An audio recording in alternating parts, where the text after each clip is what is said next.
Hello, this is Janet from Servant for His Glory 44. I come in the name of Jesus Christ, Yahushua HaMashiach. I hope you're all blessed and doing well. This is a video where I will be sharing the Father's counsel concerning bitterness, as well as sharing a testimony that He is instructing me to share, and then for praying for anyone that is in need of overcoming any root of bitterness. So I hope you're all blessed again, and if you've never accepted Jesus Christ, Yahushua HaMashiach, you can reach me personally at servantforhisglory44@gmail.com. And also, if you have an inquiry or a concern, the Father has instructed me at this present moment to disable the comments, but if you have a need, you can reach me personally. And I ask us with everything on this channel, including this video, that you will take everything personally to the Lord for your own confirmation and for understanding. So I'm going to go ahead and get started. So the Lord had given me a vision about 3 years ago of being on a mountain. It was during a moment of bitterness in my own life. And so really being out here, He brought the vision to my remembrance. And it's really just astounding how things have come full circle in my life. And He wants me to share this vision and then speak on the topic of bitterness. So I found this place. It's called Heaven's Peak. And so this is where the Lord has encouraged me to sit and to film this video. And it's rainy a bit, which is interesting. With me making this video concerning bitterness, because sometimes we have those times where things are gloomy, things are difficult and challenging in our lives, and but there's a time and a purpose for all things. There's a time for the sun to shine, and a time for rain, and a time for sorrow, and a time for rejoicing. And that's what He wants me to share today. So I'm going to share some passages that He has instructed me to share. He's been ministering to me on the topic of bitterness for a good 2 weeks now in anticipation for this. And so I am really hopeful that this will be a blessing to someone, as it has been to me. So I'm going to start with the first set of passages. So the first set of passages are found in Hebrews 12. Verses 1 through 15. Wherefore, seeing we also are compassed about with so great a cloud of witnesses, let us lay aside every weight, and the sin which doth so easily beset us, and let us run with patience the race that is set before us, looking unto Jesus, or Yahushua, the author and finisher of our faith, who for the joy that was set before Him endured the cross, despising the shame, and is set down at the right hand of the throne of Yah. For consider Him that endured such contradiction of sinners against Himself, lest He be wearied and faint in your minds. Ye have not yet resisted unto blood, striving against sin. And ye have forgotten the exhortation which speaketh unto you as unto children. My son, despise not the chastening of the Lord, nor faint when thou art rebuked of Him. For whom the Lord loveth He chasteneth, and scourgeth every son whom He receiveth. If ye endure chastening, Yah dealeth with you as with sons. For what son is he whom the Father chasteneth not? But if ye be without chastisement, whereof all are partakers, then are ye bastards, and not sons. Furthermore, we have had fathers of our flesh which corrected us, and we gave them reverence. Shall we not much rather be in subjection unto the Father of spirits and live? For they verily for a few days chastened us, after their own pleasure, but He for our profit, that we might be partakers of His holiness. Now no chastening for the present seemeth to be joyous, but grievous. Nevertheless afterward it yieldeth the peaceable fruit of righteousness unto them which are exercised thereby. Wherefore lift up the hands which hang down, and the feeble knees, and make straight paths for your feet, lest that which is lame be turned out of the way, but let it rather be healed. Follow peace with all men, and holiness, without which no man shall see the Lord.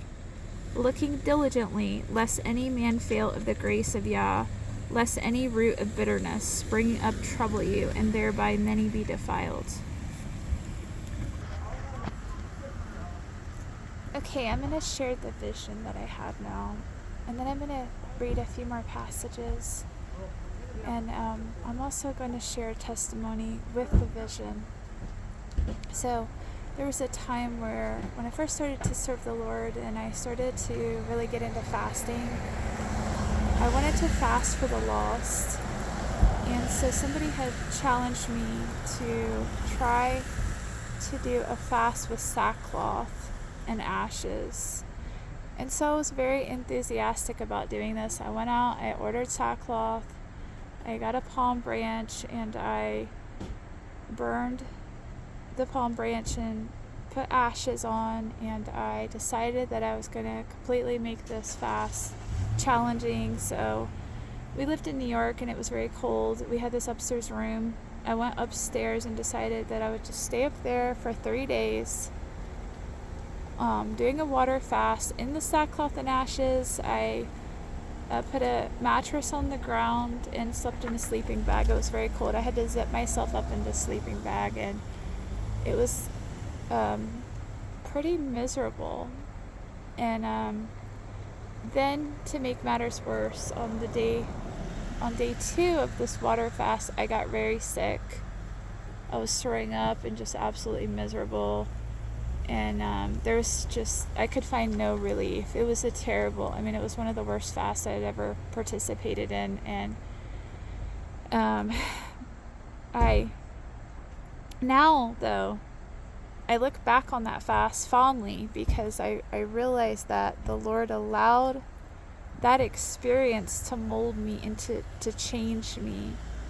And it did something within me. I have looked back on that fast many times, and it has helped me appreciate other things, other times of adversity. I always look back and think, well, at least it's not as bad as that time I did that 3-day water fast. And so the Father's encouraging me to share this because there are times where He'll allow us to experience bitterness. And there's going to be a passage that I'm going to read that I believe is a good illustration of this, because He wants to mold within us character. He's more concerned about our development than our comfort.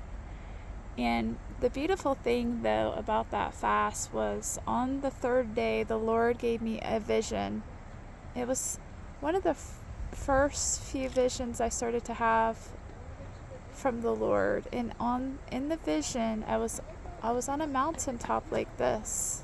I'm going to show the ground. I was sitting with Jesus on a side of a mountain, and I was wearing the sackcloth in the vision, and He handed me a cup of water. And again, I was so sick, I couldn't keep water down, but He handed me a cup of water, and it was just such an encouragement at the time. And now, really, with being here, it's just come full circle.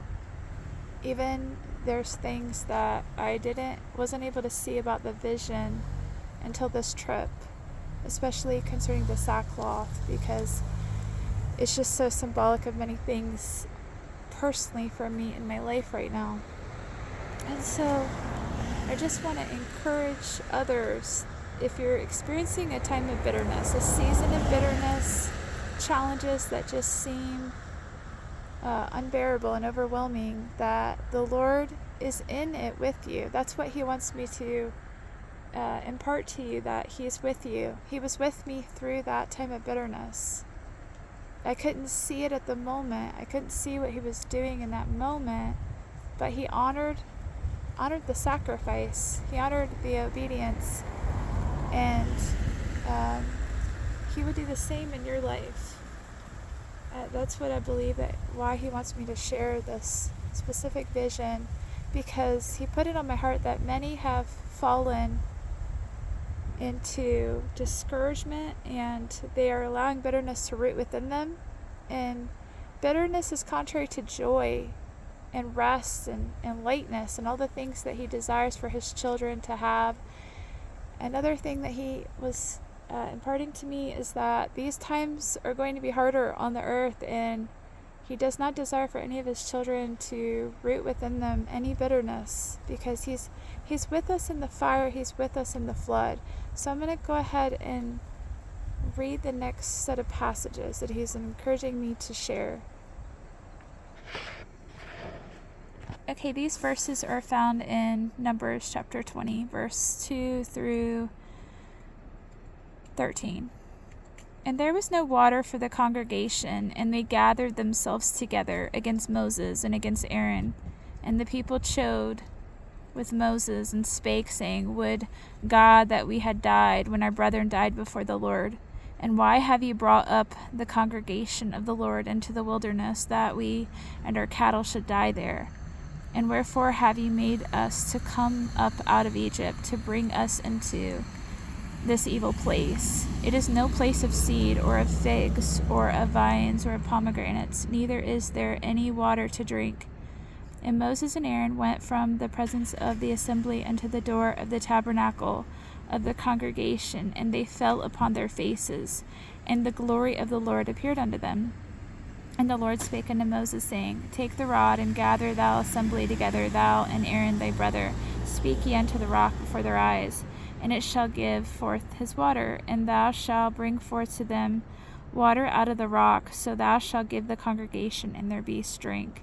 And Moses took the rod from before the Lord as he commanded him. And Moses and Aaron gathered the congregation together before the rock, and he said unto them, Hear now, ye rebels, must we fetch ye water out of this rock?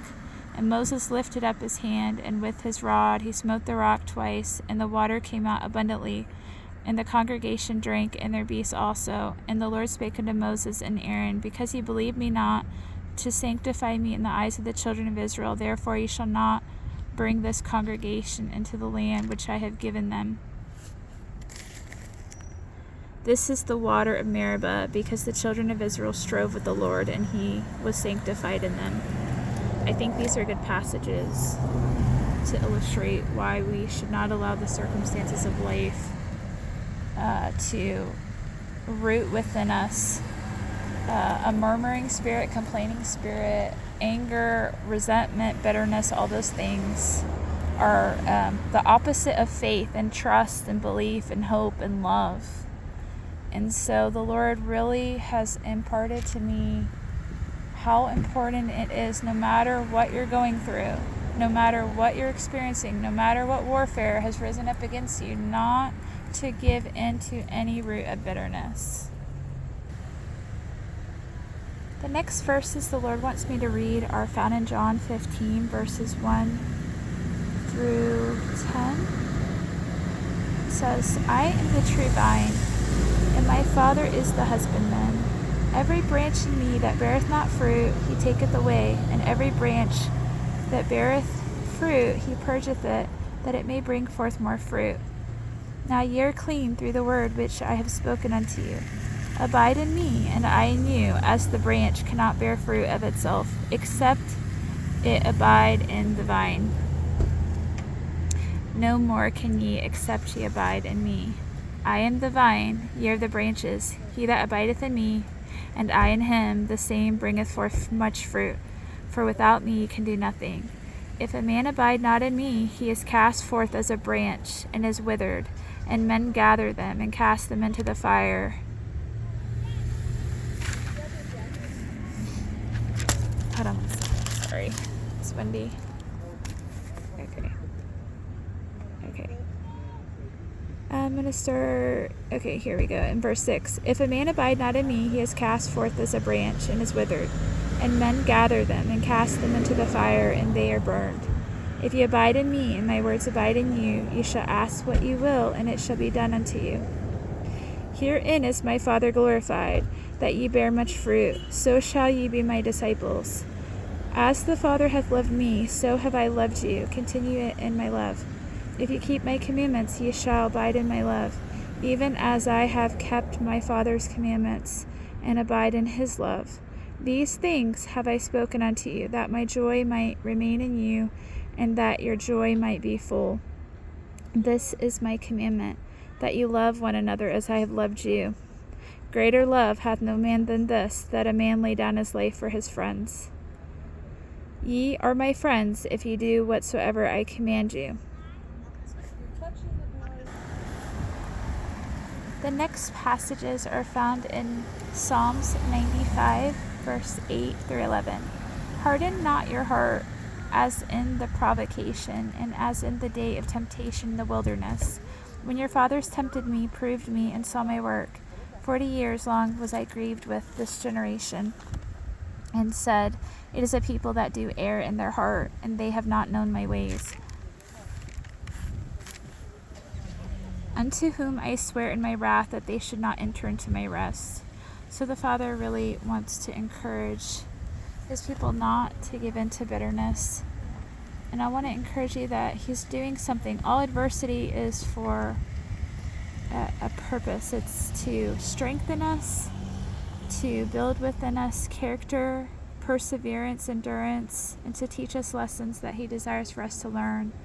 And he can't use us if we are bitter, if we're complaining, if we're murmuring. He wants to be able to use us. He wants to be able to have his way. He wants, because he loves you, because he has a plan for your life. He wants you to be willing to trust and to have faith that anything that you're presently going through, that he's taking you somewhere through it.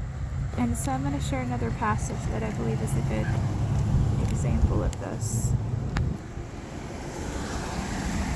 So the next set of passages is found in 1 Samuel chapter 14. And I heard a really good sermon about this story that I thought was amazing, so I wanted to share this part. It talked about Jonathan and how he was trusting the Lord, and, for good or bad, even though the outcome may have been hard for David to accept, I really believe that this shows that he was trusting in the Lord, and I believe the Lord just loves Jonathan. Like, I just think of Jonathan as somebody that was faithful. He was a faithful and loyal friend to David. But I thought this part was interesting.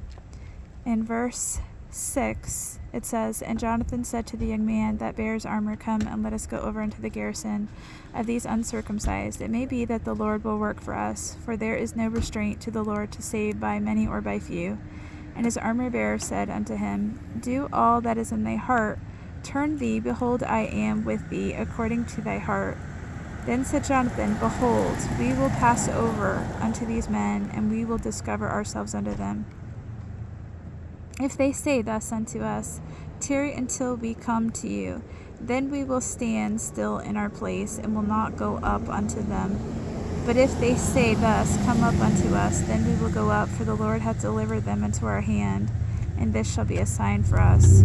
So really the Lord was working in the midst, and the interesting thing is that as Jonathan was going through, in verse 4 it says he was going through the passages, and it was a place of sharp rock on one side and a sharp rock on the other, and the name of one was Bozez and the name of the other was Seneh. I really believe that this illustrates that in battle there are things that we have to endure, we have to go through to get to where the Lord is taking us. And many times in the Old Testament times, when the children of Israel up against their enemies, there were challenges that they had to work through. There were things, their faith had to be tested, and they had to be obedient. They had to listen and heed the Lord's instruction and counsel. And if they did that, if they were able to endure, then the Lord was faithful to them, whether in life or in death. And so I believe that in these times, we cannot get weary and give up. We cannot give in to just bitterness. We cannot get angry at the Lord. And I just want to testify that there was a time in my life where I had put expectations on the Lord of what I believed that He should do. And when He did not do that, it became bitter. And I went through a time where I rebelled against the Lord, and He had to chastise me, and it was harsh. It was hard. And it was because He loves me. And now I'm so thankful for it. I needed it, and I don't want any others to, if I could appeal to you, I don't want others to fall into that same snare that I fell into. Because the Lord is good. And sometimes we're not able to see what He's doing.